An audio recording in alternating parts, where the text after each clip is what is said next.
Devotees, please accept my humble obeisances. All glories to Srila Prabhupada and Shri Guru and Shri Gauranga. Thank you so much for joining our today's Srimad Bhagavatam discussion. It's going to be for Canto 3, Chapter 26, verse number 31. So let's read the verse first. तेजसानेन्द्रियाणि एव क्रियज्ञानविभागशः प्राणस्य हि क्रियाशक्तिर्बुद्धिर्विज्ञानशक्तिता.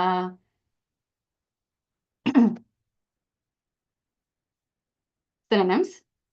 Translation and purport by His Divine Grace A.C. Bhaktivedanta Swami Srila Prabhupada Ki Jai. Tejasani, produced from egoism in the mode of passion. Indriyani, the senses.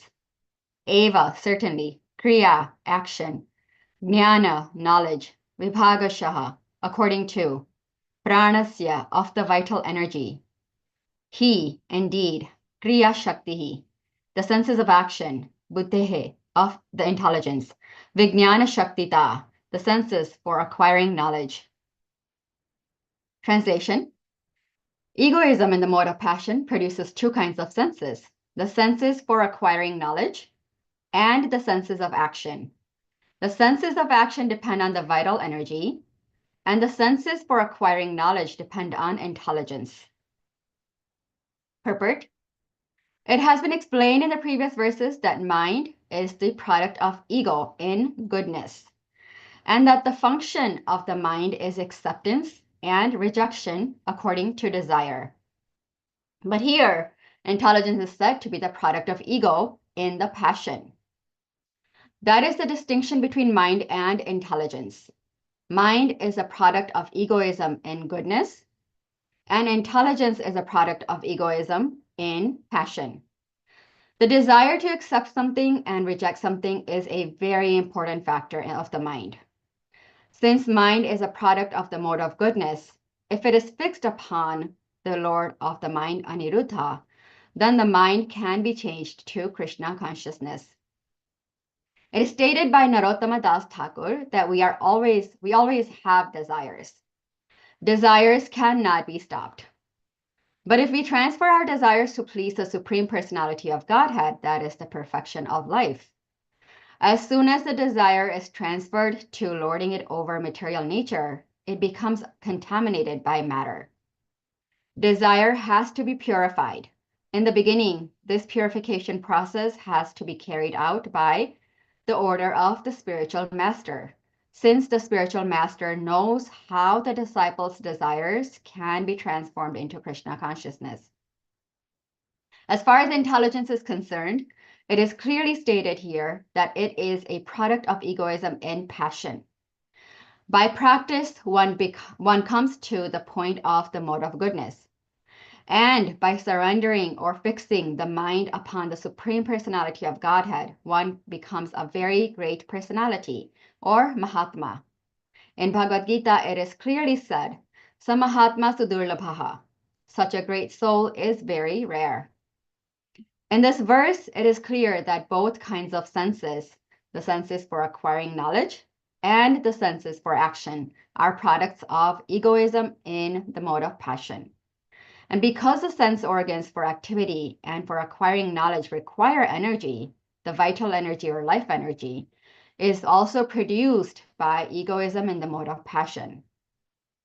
We can therefore actually see that those who are very passionate can improve in material acquisition very quickly. It is recommended in the Vedic scriptures that if one wants to encourage a person in acquiring material possessions, one should also encourage him in sex life. We naturally find that those who are addicted to sex life are also materially advanced because sex life or passionate life is the impetus for the material advancement of civilization. For those who want to make spiritual advancement, there is almost no existence of the mode of passion. Only the mode of goodness is prominent. We find that those who engage in Krishna consciousness are materially poor, but one who has eyes can see who is the greater. Although he appears to be materially poor, a person in Krishna consciousness is not actually a poor man. But the person who has no taste for Krishna consciousness and appears to be very happy with material possessions is actually poor.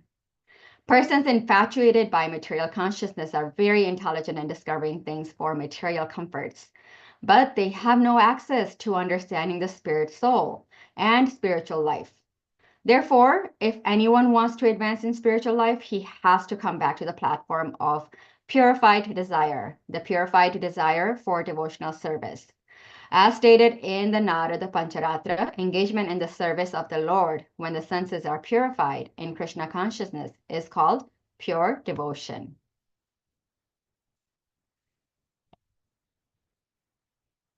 Okay. So, thank you again, everyone, for joining our Srimad Bhagavatam discussion this morning. And again, it was Canto 3, Chapter 26, verse number 31. And now we'll do the prayers quickly.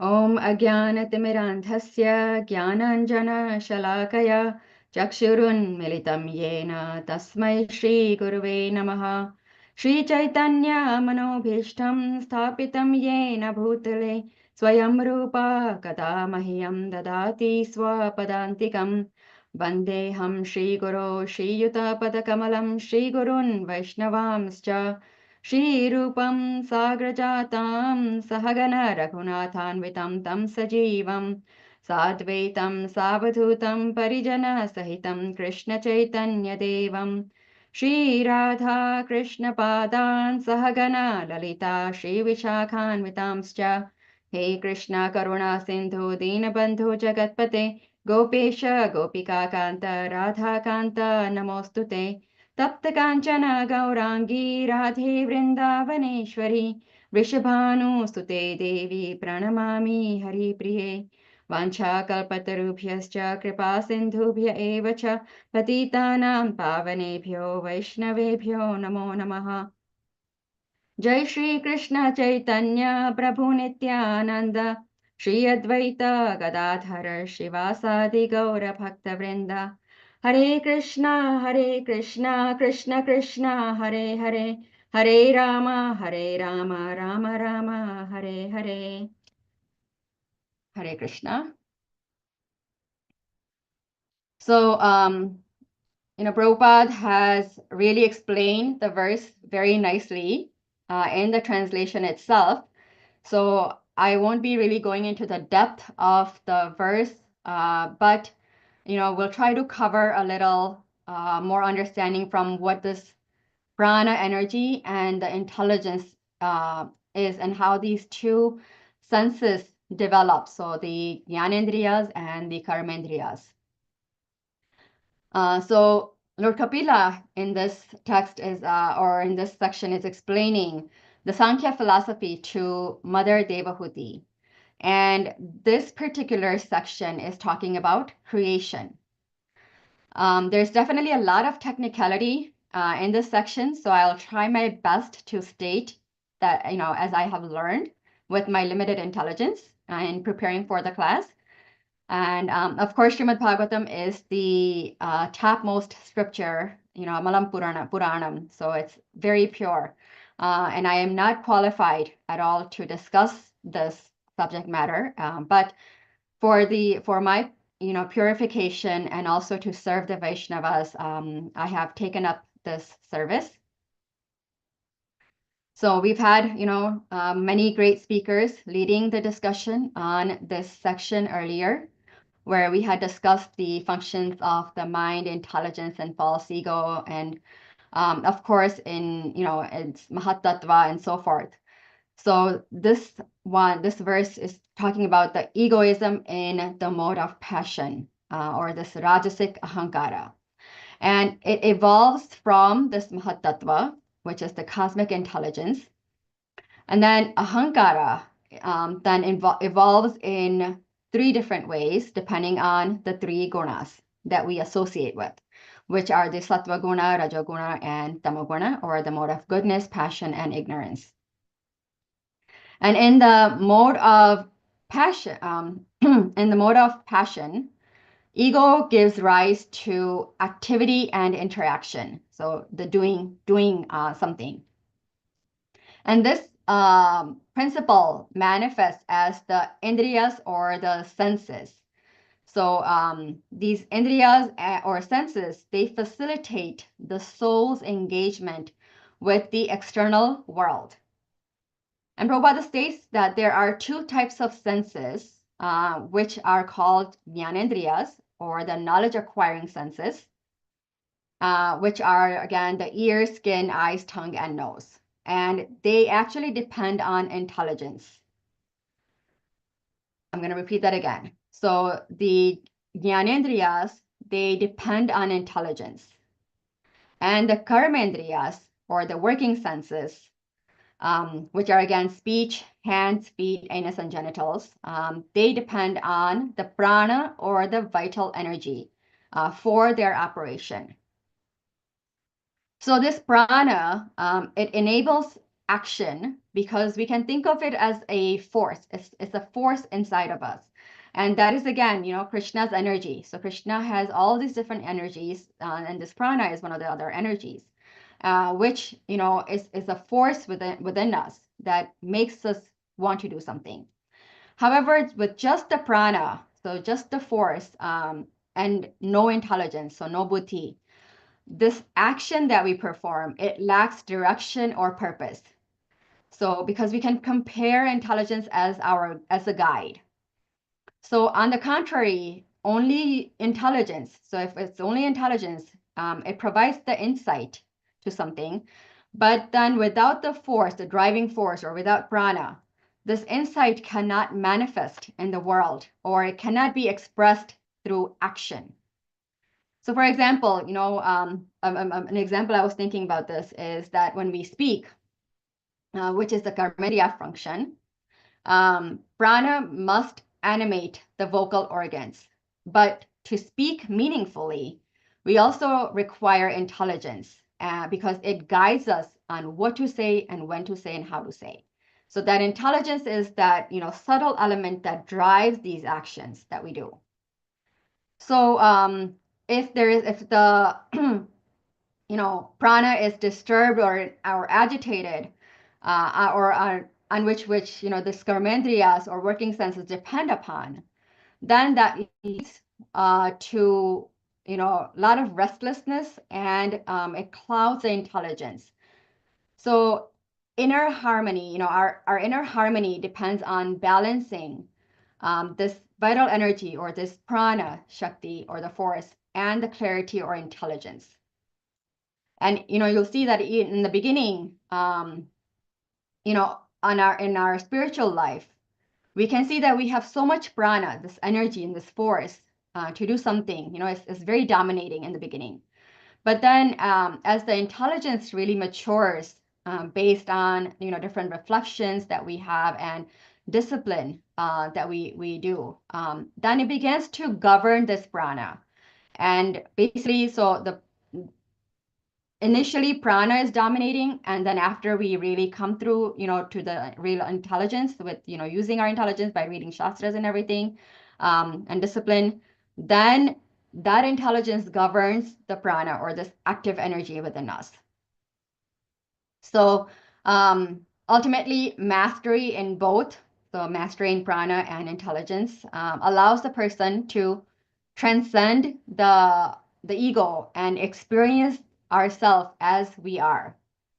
So this way is we really want to have this, because this is how we can go back home, back to Godhead, when we really transcend this false ego that's within us by this creation. So I don't have a lot to say in this, because as I said, the purport has a lot of details. So I just want to say, let's try to harmonize our intelligence and prana by controlling our mind, right? I was hearing a lecture when I heard that to control and purify the mind, manatrayate iti mantraha. So what is that delivers the mind? Which means is that the mantra, when we chant the mantra, it delivers the mind. And what better way of chanting the Hare Krishna Maha Mantra with devotion and respect, of course, because a lot of times we'll see that people chant, but then it takes a long time for that mind to get purified if you don't have this devotion, the right attitude, and the respect, adara, right? We need to have adara towards the name. And that will really make, our mind get transformed. And again, if you don't have, this devotion, and if you're just chanting, of course, the name itself is very pure, so you will still get purified, but it'll just take, a very long time, and it'll take, years or maybe lifetimes to come to that platform of, purification of the mind.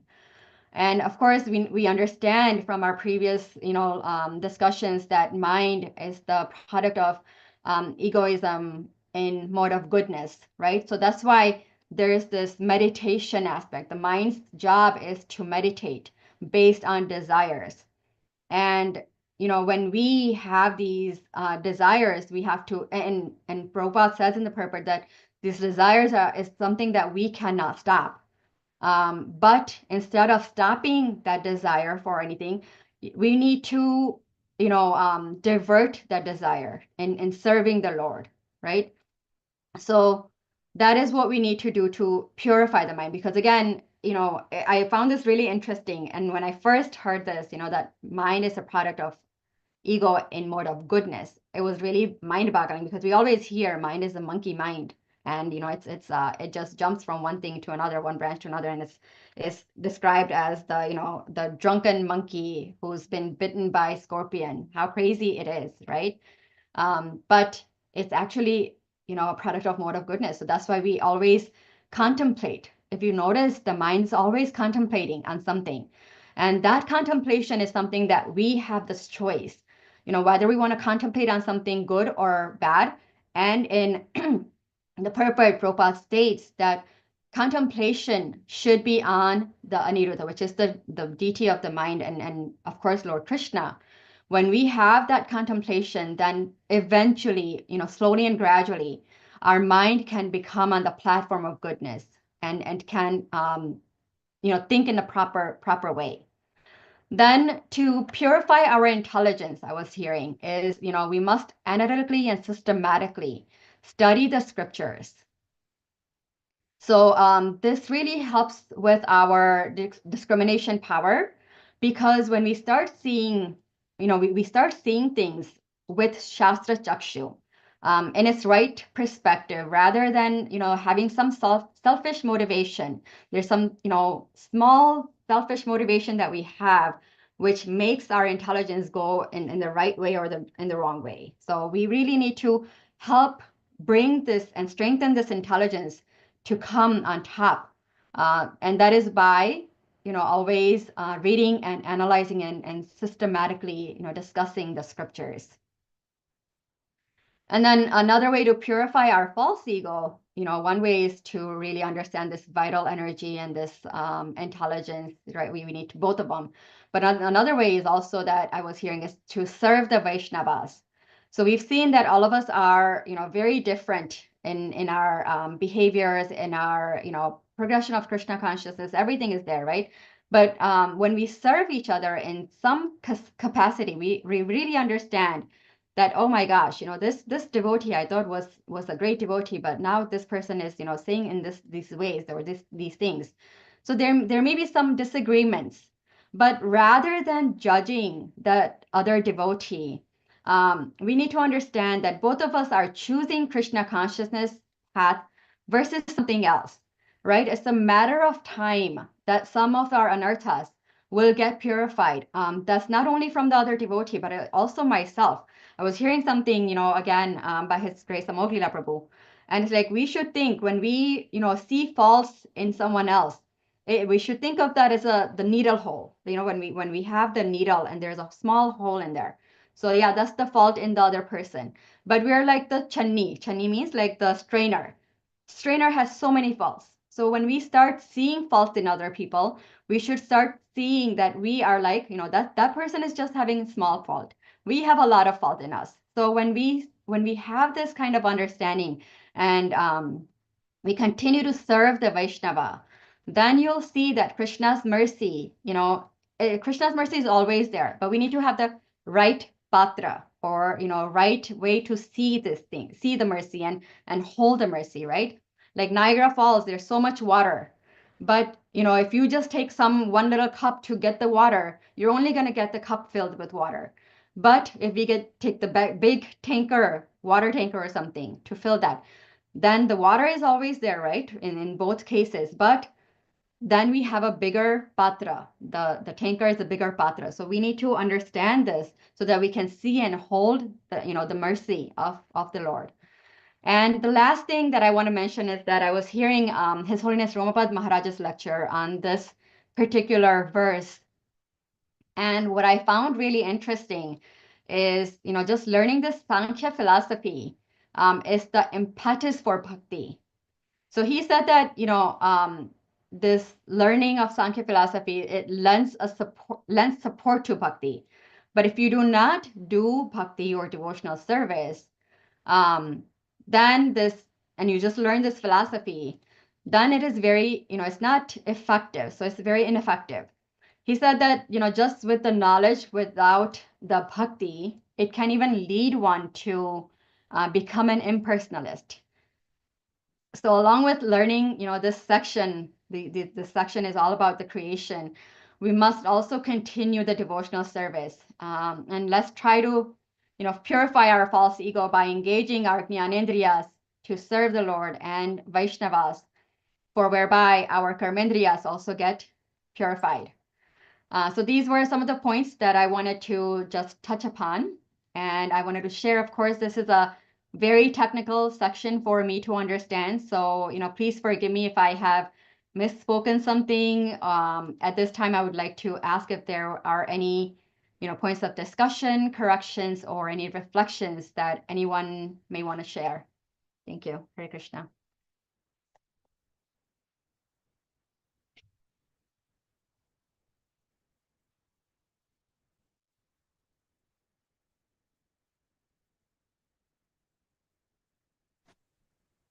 Hare Krishna, Mataji. Thank you so much. Even I got surprised when I first heard or read this thing about the mind is a product of ego with intelligence. So it was kind of, I mean, then the intelligence no, goodness. Mind is a product of ego with goodness. Yeah. So, and then intelligence is a product of ego in the passion. So Yeah. I kind of got surprised, but I think Prabhupada explained about the mind a lot here. But the intelligence, I mean, I think I didn't hear yesterday's verses, but yeah, he didn't give a lot of details here, right, in the purport. The intelligence is like mainly, the purport has a lot about mind, and I think the last couple of sections has a lot of details about mind, vikalpa and sankalpa and vikalpa, right? All these things that have been given. I know His Grace Mohan Leela Prabhu, and also the last class before that, Haitwani Prabhu. Yeah, I didn't hear those classes. I wasn't meeting, so Yeah, they were all about the whole mind aspect. So thank you for sharing your reflection. yes, I will see. Thank you. I will hear again. Thank you. Yeah, I just found this whole section of like, this energy, this vital force in us is we need to have both this vital force and the intelligence, and how we come to the consensus of harmonizing both of them. Then again, transferring our desires. So all these kind of things, it That's really, that part is, I think Prabhupada made it very clear in the purports. yes.